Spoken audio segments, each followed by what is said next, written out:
new God of War game is reportedly going to be released this year, and it's apparently a side story involving Greece. According to Jeff Grubb, the game is a brand new title and not a remastered collection.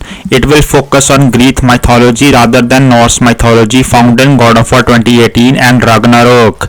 It's unclear what side story means, but it's possible that it could be referring to a smaller kind of game that's too big to be standalone DLC. Examples include Miles Morales Spider-Man and Uncharted The Lost Legacy. God of War previously got several Greek-focused prequels, including two PSP games and God of War Ascension on PS3.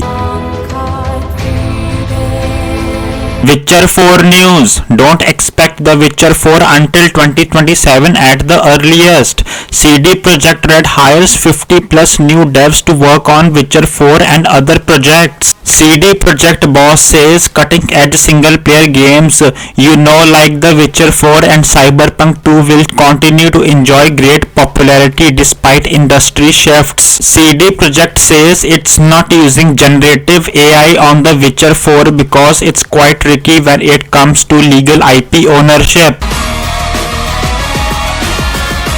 New Batman game news. Rocksteady is currently hiring for a new game which is reportedly based on Batman. Job listings for the project confirm that the team intends to use Unreal Engine 5 during development. The project is also targeting a cross-generation launch with PS5, Xbox Series X and X, and future consoles. Intergalactic: The Heretic Prophet likely won't be seen until after 2026. Naughty Dog also has a second project in development, and it's not The Last of Us Part 3.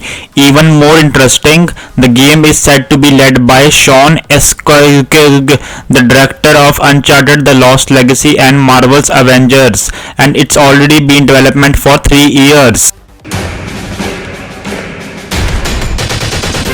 Elden Ring, NightReign, everything we know so far.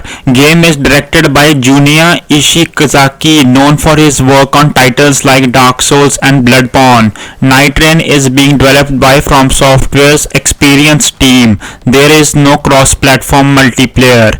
George R.R. Martin, who contributed to Elden Ring's lore, is not involved in this project. A now removed note from the game's Steam page hinted at additional playable characters being introduced post-launch. Now let's talk about the leaks. There is no Sekiro content. There is a Summoner class. Dancer of the Boreal Valley and the Gaping Dragon bosses return. There's a boss from Dark Souls with 2 health bar phases that's returning, implied to be Orenstein and Smog. There are weapons from Dark Souls 1, 2 and 3. A character is named Executor. 20 to 30% of content is Dark Souls. Some of the Night Lords are inspired by Dark Souls. The network test is 40% of the game. Summoner is a woman. Executor is a man. They are old enemies from every Dark Souls game. No Bloodborne bosses.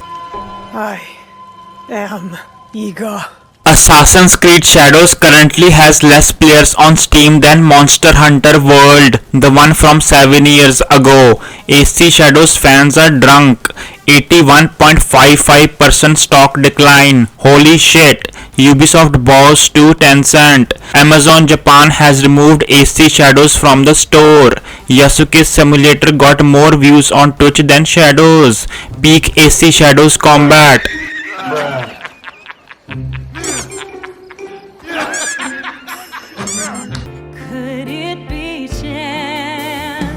There is a renewed excitement about the much discussed Final Fantasy IX remake after Square Enix launched an official Final Fantasy IX 25th anniversary website. The website says, "We are preparing various projects including merchandise and collaborations to commemorate the 25th anniversary, so please look forward to it." On April 2, could Square Enix finally announce a Final Fantasy IX remake for Switch 2 at the Direct? Last year, Final Fantasy XIV producer Naoki Yoshida talked a bit about what a Final Fantasy IX remake might look like, warning it may not all fit in one game. Earlier in 2024, Yoshi announced Final Fantasy IX themed extras for the Collector's Edition and Digital Collector's Edition of Final Fantasy XIV expansion Dawntrail.